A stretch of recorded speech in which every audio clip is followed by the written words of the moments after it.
In fact, I remember at one point during the Bodog fight season 1 tapings, somebody on the production crew looked at the monitor and said, "Oh man, get your pillow out. It's a Chael Sonnen fight." Now, ironically enough, you won that fight by knockout, but still.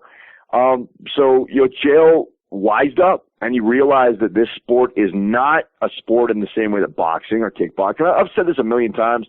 Jeff Osborne at Hook and Shoot says it all the time, is that this is not a sport. This is the new professional wrestling, and the amount of money that you can draw and the amount of asses that you can put into seats, that is king. Wins and losses are definitely important, but they are a secondary consideration. If you're the biggest draw, if you're Kimbo Slice and you can sell out Boardwalk Arena in New Jersey without having had a single fight in the cage, well, then you go to the top of the card, and that is justified. And people can hate all they want, but if you're Chael Sonnen and you can talk your way into multi-million-dollar fights because you make people care about you more than they care about most of the roster, that's the nature of the business, and people better get with it.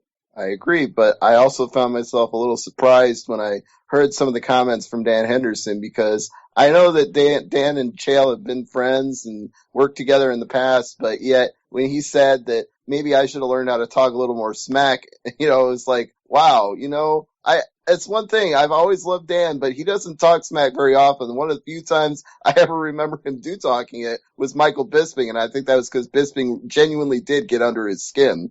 Yeah, and that's the one thing, too. If you're not a really good trash talker, like when you talk to Chael, when I talk to Chael, for God's sake, you wonder, how much of this does he really mean? Like, you think, okay, he's going to be completely insane if he means it all, but how much does he mean and how much doesn't he mean?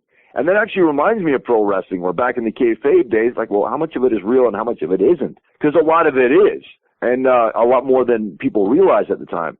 So I think that in Henderson's case, when he does come out with a particular little item of trash talk, then it really does have the ring of truth to it, because he doesn't do it very often, and that's something that will cause him to resonate with the fans and increase his appeal. But at the same time, I don't think that his friendship with Sonnen and him being pissed off about the current state of affairs contradict each other at all. I mean, he doesn't, just because he's friends with Chael, which I'm sure he still is, doesn't mean he has to like the way things are going.